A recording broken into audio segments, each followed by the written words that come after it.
Hello everyone, welcome back to Iran academy. आप already जानते हैं कि हमने मशीन की रिविजन्स यहाँ पे स्टार्ट की हुई है और एक बार मैं अभी फिर से क्लियर कर दूं कि यहाँ पर हम डिटेल बातें नहीं करेंगे। यहाँ पे टू द पॉइंट बात होगी, जो इंपॉर्टेंट पॉइंटर्स हैं उनके बारे में एक बार डिस्कशन होगी ताकि ओवरऑल चैप्टर को आप एक बार अच्छे से रिवाइज यहाँ पे कर सको। और हाँ, डिस्क्रिप्शन बॉक्स के अंदर मैंने एक लिंक डाला है, वहां से आप इसके शॉर्ट नोट, ये प्रॉपर कंप्लीट नोट नहीं है, शॉर्ट नोट जो है वो आप डाउनलोड कर सकते हो, जो आपको फटाफट रिवाइज करने में आपकी यहाँ पे हेल्प कर देगा। और हाँ, ऊपर जितने भी चैनल और जो पेजेस दिए गए हैं उनके जो लिंक्स है डिस्क्रिप्शन बॉक्स में डाल दिए हैं। तो बिना कोई टाइम वेस्ट किए चलिए शुरू करते हैं।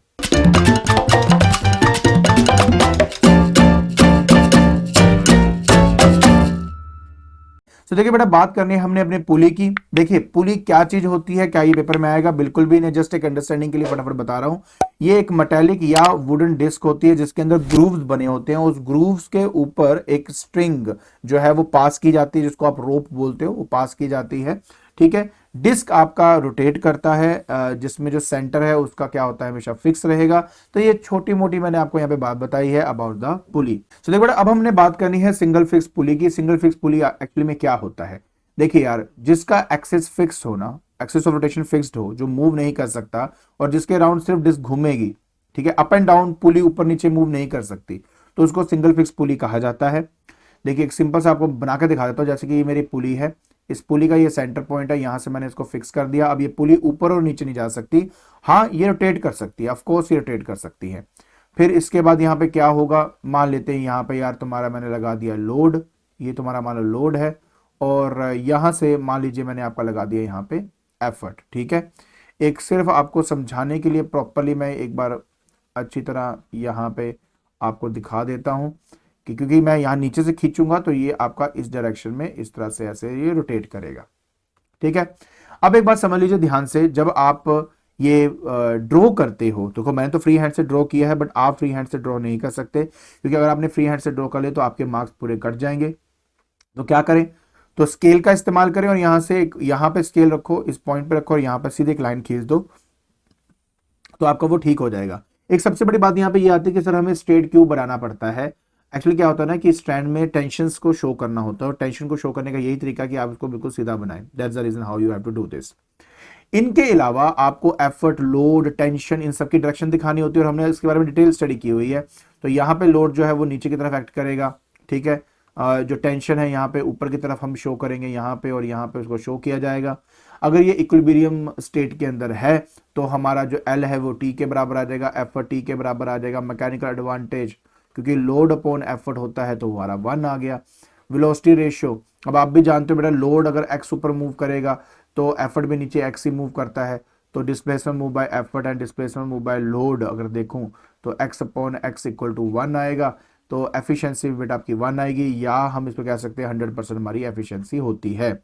अब सवाल यही आता है कि जिसकी मैकेनिकल एडवांटेज ही इक्वल टू 1 है, ऐसे मशीन का क्या यूज है हमारा?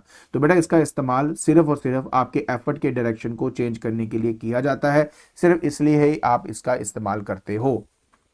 तो ये जो आपको मैंने बताया ये है सिंगल फिक्स्ड पुली के बारे में। बाकी थोड़ा सा मैं आपको टू द पॉइंट जल्दी जल्दी और बातें बता देता हूं। देखिए सबसे पहले बात, pulley which has the axis of rotation fixed, ठीक है, वो आपका सिंगल फिक्स पुली है। इसके बाद नोट बहुत इंपॉर्टेंट है इसके अंदर कि जब भी हम इस चीज को स्टडी कर रहे हैं, ठीक है, तो हम ये मान के चलते हैं कि it is the friction between the string and the surface of the rim जो मेरे पुली को रोटेट कर रही है। देखिए जब आप रोप को खींचते हो तो पुली घूम जाती है, तो वो क्यों घूमेगी? क्योंकि जो आपका फ्रिक्शन एक्ट कर रहा है मेरे पुली और रोप के बीच में, वो मजबूर कर रहा है मेरे पुली को साथ में घूमने के लिए। इसके अलावा ये वो स्ट्रक्चर है जिसके बारे में हम बात कर रहे थे, तो एल टी के बराबर है, ई टी के बराबर है। इसमें पता क्या, ये कई बातें ना बच्चे छोड़ देते हैं कि हम इसको स्टडी करने के लिए क्या चीजें निगलेक्ट कर रहे हैं। पहला कि यार स्ट्रिंग का कोई भी मास नहीं है, ठीक है, हम मास नहीं मान के चल रहे। दूसरा, जो भी फ्रिक्शन आपकी एक्ट कर रही है एक्सेल पे, ये मेरा एक्सेल है ना, इसके अंदर फ्रिक्शन हो सकती है, हम उसको भी बिल्कुल भी मान नहीं रहे हैं। ठीक है, और जब ये आपका बैलेंस पोजीशन में है, एक इक्विलिब्रियम पोजीशन पे है, तब जाके बेटा ये सब बराबर होंगे, ई हमारे एल के बराबर यहाँ पे आ जाएगा। इसके अलावा mechanical advantage 1, velocity ratio 1, efficiency 1, ये सब बातें मैं आपको ऑलरेडी बता चुका हूं। ठीक है, अब सबसे इंपॉर्टेंट बात जो मैंने कहा था बेटा, ये बहुत ही इंपॉर्टेंट क्वेश्चन आपसे पूछा जाता है कि यार कि ऐसे मशीन का क्या यूज है जिसकी मैकेनिकल एडवांटेज या वेलोसिटी रेशियो इक्वल टू 1 है आपका। तो इसका आंसर बहुत सिंपल है यार कि एक्चुअली में इस पुली का इस्तेमाल सिर्फ एफर्ट की डायरेक्शन को चेंज करने के लिए यूज किया जाता है ताकि मैं एफर्ट को अपने कन्वीनियंट डायरेक्शन की तरफ लगा सकूं। इसके बाद आता है सिंगल मूवेबल पुली। थोड़ा सा इसकी भी आपको ज्ञान बांट देता हूं मैं। सबसे पहले बेटा सिंगल मूवेबल पुली का मतलब ही यही होता है कि जो पुली अपनी एक्सिस पे रोटेट तो करे करे बट साथ ही साथ अप एंड डाउन भी मूव करे। जैसे कि देखिए यहाँ पे, ये देखिए मैंने यहाँ पे एफर्ट लगा दिया, ठीक है। अब लोड जो है वो इसके साथ बांधा जाता है, लोड इसके साथ बांधा जाता है आपका। अब देखिए सबसे पहले लोड की डायरेक्शन ऐसे दिखाएंगे, एफर्ट ऊपर लग रहा है। टेंशन जो है ना, अब टेंशन को दिखाने का तरीका देखो, ये जो पॉइंट्स आपको दिख रहे हैं जहां पॉइंट ऑफ कांटेक्ट है, यहां से टी ऊपर दिखाओगे, ये टी ऊपर दिखाओगे फॉर द लोड, और ये जो एफर्ट देख रहे हो इस एफर्ट के लिए एक टी नीचे लगा दोगे बस। तो मतलब ये एफर्ट जो है ना यार वो हमेशा टी के बराबर ही होता है। अब इस लोड को बैलेंस करने के लिए देखो एक टी ये और एक ये टी इस्तेमाल हो रहा है। मैंने कहा ना मैं ज़्यादा डिटेलिंग में नहीं जाऊंगा। अगर आपने इसकी डिटेल और स्टेप बाय स्टेप हर बातों को समझना है तो वीडियो में ऑलरेडी अपलोड कर चुका हूँ, आराम आराम से आप वहाँ पे देख सकते हो। इस केस में मैकेनिकल एडवांटेज क्योंकि लोड अपॉन एफर्ट होता है तो यहाँ पर आएगा 2t अपॉन टी, कट जाएगा, आंसर 2 आ जाएगा। इसलिए ये एज ए फोर्स मल्टीप्लायर भी काम करता है, मल्टीप्लायर भी काम करता है क्योंकि मैकेनिकल एडवांटेज जो है वो हमारी ग्रेटर देन 1 यहाँ पे आ जाती है। वेलोसिटी रेशियो जो होती है displacement move by effort divide by displacement move by load. मैं आपको बहुत अच्छे से क्लियर करने वाला हूं बात कि लोड अगर आपका x मूव करता है तो एफर्ट क्योंकि मूवेबल है इसलिए डबल मूव करता है जो कि 2x। अभी ऐसा क्यों करता है मेरी वीडियो में आप जाके देख सकते हो, डिटेलिंग है उसमें, एक एक चीज बताई गई भाई ऐसा क्यों होता है, क्या रीजन है। अभी हम सिर्फ रिविजन कर रहे हैं तो इसकी वजह से क्या होता है, ये आपका 2x है, यहाँ पे x आ जाएगा, यहाँ पे 2 आ जाएगा। तो कहने का मतलब है कि एफिशिएंसी इस केस में 2/2 इंटू 100 करूंगा तो ऑब्वियस है मेरे पास 100% फिर से आ रहा है, ठीक है। सो ये है मूवेबल पुली की कहानी। तो कभी कभार इसमें क्वेश्चन आते हैं कि एक ऐसे पुली का डायग्राम बनाओ जिसके अंदर आपका मैकेनिकल एडवांटेज ग्रेटर देन 1 हो, तो आप उसका आंसर बनाएंगे सिंगल मूवेबल पुली और ये सब बनाएंगे। याद क्या रखोगे, ड्रॉ करते वक्त बिल्कुल स्ट्रैंड आपके स्ट्रेट होने चाहिए। बाकी ये डेफिनेशन हो गई, ये मैंने ड्रॉ करके आपको यहाँ पे दिखाया हुआ है, ठीक है। इसमें एक चीज मिसिंग है, इस एफर्ट के लिए भी प्लीज नीचे की तरफ एक टेंशन लगा देना, दैट्स इट। तो ये हमारा कंप्लीट हो जाएगा। बाकी देखिए लोड जो है वो T+T2T एफर्ट टी, मैकेनिकल जो एडवांटेज है वो हमारा लोड अपॉन एफर्ट की वजह से 2 आ जाता है जैसे आप यहाँ पे देख सकते हो। इसके अलावा E=L/2 ये रिलेशन है एफर्ट एंड लोड के बीच में, मतलब अगर लोड सपोज कर लो आपका 100 है तो एफर्ट सिर्फ 50 ही लगेगा आपका, तो हाफ हो जाएगा। नेक्स्ट में इसको हम फोर्स मल्टीप्लायर की तरह काम करते हैं और आपको मैंने वेलोसिटी रेशियो बता दिया कि 2 होता है और मैकेनिकल एडवांटेज भी आपका इक्वल टू 1 या 100% आ जाएगा। आई होप ये बात आपको अच्छी तरह समझ में आ गई है। अब देखिए ये जो पार्ट है ये बहुत ही इंपॉर्टेंट पार्ट है आपका। कई बार ये क्वेश्चन पूछा गया है कि अगर आप मान लीजिए ये मूवेबल है उसके साथ एक फिक्स को अटैच कर देंगे तो उसके मेरे आंसर में कोई फर्क पड़ेगा? आंसर में कोई भी फर्क नहीं पड़ता है। पहली बात, इसको बोलते हैं मूवेबल, इसको बोलते हैं आपका फिक्स। फिक्स का इस्तेमाल क्यों करते हैं? क्योंकि जो हम एफर्ट पहले ऊपर की तरफ लगा रहे थे अब इसकी वजह से एफर्ट को नीचे की तरफ लगा सकते हैं जो कि मोर कन्वीनियंट है हमारे लिए। तो इससे ओवरऑल मैकेनिकल एडवांटेज में कोई चेंज नहीं आती, वेलोसिटी रेशियो में कोई भी चेंज नहीं आती, इसकी एफिशिएंसी में कोई चेंज नहीं आती, ये सब कुछ एज इट इज का एज इट इज ही रहेगा। बस इससे क्या हो जाएगा, सिर्फ और सिर्फ हमारे एफर्ट की जो डायरेक्शन है उसमें फर्क पड़ता है। इसके अलावा कॉम्बिनेशन ऑफ पुलीज में 2 तरह के कॉम्बिनेशन थे। एक जो पहले वाला कॉम्बिनेशन है जिसमें कई सारे मूवेबल हैं, एक फिक्स्ड है, वो वाला आपके पार्ट सिलेबस में नहीं है। 2022-23 के लिए जो है वो ये है आपके combination block and tackle system. अब देखिए बेटा ये सिंपल से 2 एग्जांपल आपको दिए हैं। इन 2 एग्जांपल में ना जो इंपॉर्टेंट बात समझनी और देखने वाली बात है वो ये है कि जो इसमें एफर्ट जो है वो नीचे की तरफ एक्ट कर रहा है। देखो एफर्ट नीचे कर रहा है, इसको कन्वीनियंट डायरेक्शन भी कहा जाता है। तो कभी कभार न्यूमेरिकल बनाने वाला या क्वेश्चन जो देता है वो ये क्या देता है कि draw block and tackle system whose velocity ratio is 5 and effort is acting in the convenient direction. तो कन्वीनियंट होता है डाउनवर्ड डायरेक्शन। अब मैं आपको ना एक बना के चलो दिखा भी देता हूं, चलो आपको थोड़ा आइडिया हो जाएगा। अगर कोई आपसे ये बोलता है कि वेलोसिटी रेशियो आपकी 5 है, पहले तो देखो क्या ये इवन नंबर है कि ओड नंबर। अगर आप कहते हो कि सर ये तो ओड नंबर है, तो ओड नंबर के अंदर हमेशा याद रखें कि जो फिक्स्ड पुलीज होती है मूवेबल से एक ज्यादा होती है, ठीक है। अगर तो कन्वीनियंट डायरेक्शन में आप एफर्ट लगा रहे हो तो इस कंडीशन में अगर 5 है तो इसका मतलब 3 आपकी फिक्स्ड हो जाएंगी, ठीक है, और 2 आपकी क्या हो जाएगी, मूवेबल हो जाएंगी, ठीक है। अब करना क्या है, कुछ नहीं यार, 2-3 बातों का ध्यान रखें। सबसे पहली बात ये कि जब आप ऊपर से नीचे आओ तो साइज जो है पुली का कम होता जाए, एक छोटा और उससे भी छोटा हमारा हो गया, ठीक है यहाँ पे। उसके बाद नेक्स्ट आपने क्या करना है, जब आप नीचे वाले मूवेबल का सेट बनाओगे तो ऊपर से नीचे आपका जो साइज है पुली का बड़ा होना चाहिए, जैसे ये है तो नेक्स्ट वाला इससे बड़ा होना चाहिए आपका। और ये आपका बेटा लोड हो गया।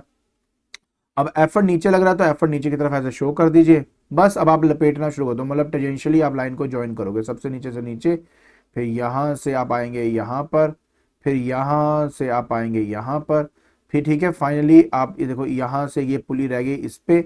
अब देखो यहाँ पर एक हुक लगा दीजिए। याद रखें अपने जब यहाँ पे हो तो इसी के साथ वाले हुक पे मत ज्वाइन कर देना, दूसरे वाले पे होता है बेटा हमेशा ऐसे। तो अब आपने क्या करना है, सबके ऊपर टेंशन बनानी है, टेंशन टी ऊपर की तरफ टी, ये आपका टी। याद रखें स्केल से करना, ऐसे मत कर देना फ्री हैंड से जैसे मैं कर रहा हूँ, ठीक है, गलत हो जाएगा नहीं तो फिर।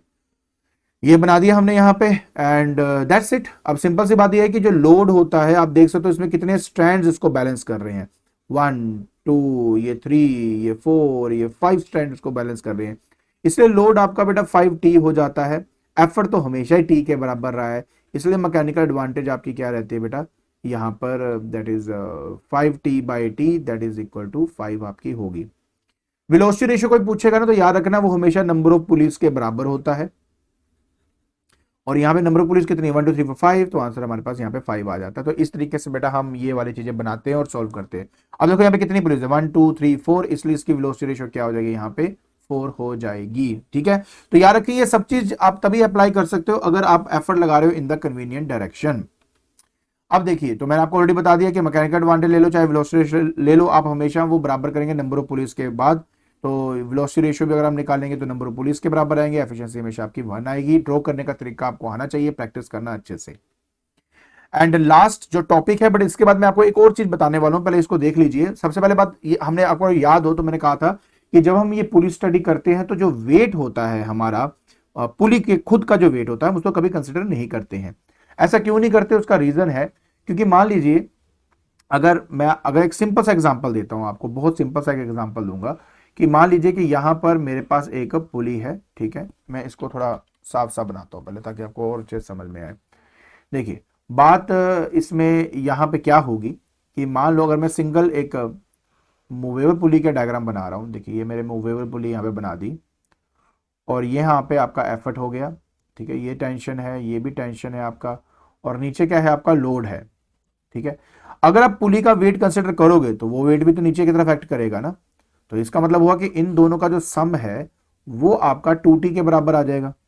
तो कहने का मतलब सिंपल, और एफर्ट तो हमेशा टी के बराबर ही होता है, इसलिए यहां पे लिखा हुआ है कि अगर तो आप वेट जो है जो लोअर ब्लॉक का या पुली का अगर आप कंसिडर करते हो तो उस केस में एफर्ट तो टी ही रहेगा, बट जो लोड है उसमें वेट ऐड हो जाएगा जो एडिशनल आप कंसिडर कर रहे हो, और वो एन टी के आपके बराबर हो जाएगा। और एन क्या होता है, नंबर ऑफ पुलिस को रिप्रेजेंट यहाँ पे करता है। ठीक है, अच्छा अब एक बात ध्यान रखें, आप कहेंगे सर अगर ये नंबर ऑफ पुलिस पे डिपेंड करता है तो यहाँ पर आप ये जो है 1 क्यों कंसिडर, यहाँ पे तो 1 है तो यहाँ पे 1T आना चाहिए, आपने 2T क्यों मान लिया। सिंपल सी बात यह है कि मैंने कहा था ना कि नंबर ऑफ पुलिस के बराबर सिर्फ तभी होता है जब एफर्ट कन्वीनियंट डायरेक्शन में एक्ट हो रही हो, मतलब नीचे की तरफ आपकी अगर एक्ट कर रही हो, बट ये ऊपर की तरफ एक्ट कर रहा है। तो इसकी डिटेलिंग आपको मैं नेक्स्ट पार्ट में अभी बताने वाला हूं कि जब एफर्ट ऊपर की तरफ एक्ट करता है तो नंबर ऑफ पुलिस, ठीक है, नंबर ऑफ पुली +1 आपने करना होता है अपनी मैकेनिकल एडवांटेज या वेलोसिटी रेशियो को पता करने के लिए। मतलब ये आप समझ लीजिए यही आपका जो है वो लोड के बराबर होता है, कहने का मतलब ये आप कह सकते हो। तो लोड जो है यहाँ पे एक तो है ये नंबर ऑफ पुलिस +1 कर देंगे 2, तो लोड आपका 2 यहाँ पे आ जाएगा। तो या फिर लोड को आप उसी तरह आप मतलब ये इंटू टी आप कर सकते हो, तो इस तरह से आप इसको स्टडी कर सकते हो। तो मोरल ऑफ द स्टोरी है कि अच्छा डिटेलिंग बहुत आराम से एक एक चीज समझाई हुई है, तो वो वीडियो वहां पे देखना, अभी रिवीजन चल रही है भाई, सीधी सी बात है। अच्छा जी, इसके बाद हमारा लोड हमने निकाला जो कि NT-W है आपका। अब यहाँ पे T की जगह पे हमने E डाल दिया, तो ये NE-W होगा मैकेनिकल एडवांटेज, तो लोड अपॉन एफर्ट दोनों को डिवाइड करो, आपका सीधा आंसर आ जाएगा। और अब आप देख सकते हो कि मैकेनिकल एडवांटेज जो कि नंबर ऑफ पुलिस के बराबर था, जो कि N यहाँ पे बता रहा है, उसमें W/E माइनस हो रहा है, तो इसका मतलब मैकेनिकल एडवांटेज आपकी कम हो जाती है अगर आप वेट ऑफ ब्लॉक या पुली को कंसिडर करते हो। ठीक है, तो हमेशा याद रखें कि अगर मैकेनिकल एडवांटेज कम हो गई तो इसकी एफिशिएंसी भी कम हो जाएगी, लेकिन वेलोसिटी रेशियो में कभी भी कोई फर्क नहीं आता है। बाकी आपके सामने मैंने दिखा दिया, वेलोसिटी रेशियो हमेशा n के बराबर रहेगा, दोनों को डिवाइड किया तो एफिशिएंसी 1 - W/N × E आ गया, तो इसका मतलब एफिशिएंसी 1 से घट गई है अगर आप वेट ऑफ द ब्लॉक को कंसिडर करते हो तो। ठीक है, लेकिन अगर मान लीजिए आपके पास एक ऐसा क्वेश्चन आ जाए जिसमें कहते हैं यार कि वेलोसिटी रेशियो जो है ना यार आपकी होनी चाहिए, मान लो 5 वेलोसिटी रेशियो होनी चाहिए, बट अनकन्वीनियंट डायरेक्शन हो या एफर्ट आपका एक्ट करे इन दी अपवर्ड डायरेक्शन, तो क्या करेंगे?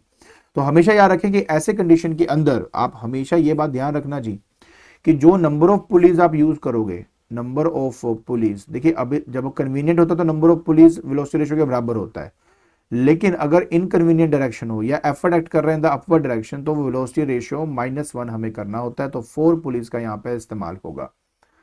तो 4 में तो अब आपको पता ही है कि 2 फिक्स्ड होंगी, 2 आपकी मूवेबल। ठीक है, छोटा ये आपका बड़ा हो गया, यहां पे ये बेटा आपके पास लोड हो गया। ठीक है, अब क्योंकि मैंने कहा ना कि इनकन्वीनियंट डायरेक्शन है तो एफर्ट बेटा ऐसे ऊपर की तरफ आप ऐसे शो करोगे। ठीक है, बस उसके बाद तो यार सारा कुछ सेम है, पहले आप इससे ज्वाइन कर दो। ठीक है, ये वाला इससे ज्वाइन हो जाएगा, ये वाला आपका ऊपर से ज्वाइन होगा, और फाइनली यहाँ पर नीचे हुक लगा होना चाहिए। ठीक है, तो ये इस हुक से जाके जुड़ जाएगा। अब देखो लोड जो है कुल मिला के 5 स्ट्रैंड से बैलेंस्ड हुआ पड़ा है। 1, ये देखो ये भी तो है, 2, 3, 4, 5, इसलिए लोड आपका यहाँ पे 5T हो जाता है, और एफर्ट तो होता ही T है, इसलिए मैकेनिकल एडवांटेज आपका 5 आएगा, जो कि नंबर ऑफ पुली +1 होता है, +1 होता है। तो अगर आपको इनकन्वीनियंट डायरेक्शन में एफर्ट दी गई है, मतलब एफर्ट अगर ऊपर की तरफ एक्ट कर रही है, तो हमेशा याद रखें कि मैकेनिकल एडवांटेज हो या वेलोसिटी रेशियो हो, ये दोनों के दोनों नंबर ऑफ पुली +1 के बराबर होता है, और अगर कन्वीनियंट डायरेक्शन हो तो वो नंबर ऑफ पुलिस के बराबर रहेगा। आई होप आपको ये सारी बात समझ में आ गई। ठीक है, तो आज के लेक्चर के अंदर हमने पुली करके ये पूरे चैप्टर को अच्छे से रिवाइज कर लिया है। आई होप आपको समझ में आ गया होगा। याद रखें ये जितने पॉइंटर या जितनी बातें मैंने आपको यहां बताई हैं, 99% जो क्वेश्चन है वो इसी के राउंड आपसे पूछे जाते हैं, इसलिए ढंग से उसको एक बार अच्छे से रिवाइज कर लेना। और हाँ, अगर आपको ये वीडियो पसंद आ रही है तो please like it, share it and subscribe it. आज के लिए बस इतना ही। Thank you so much.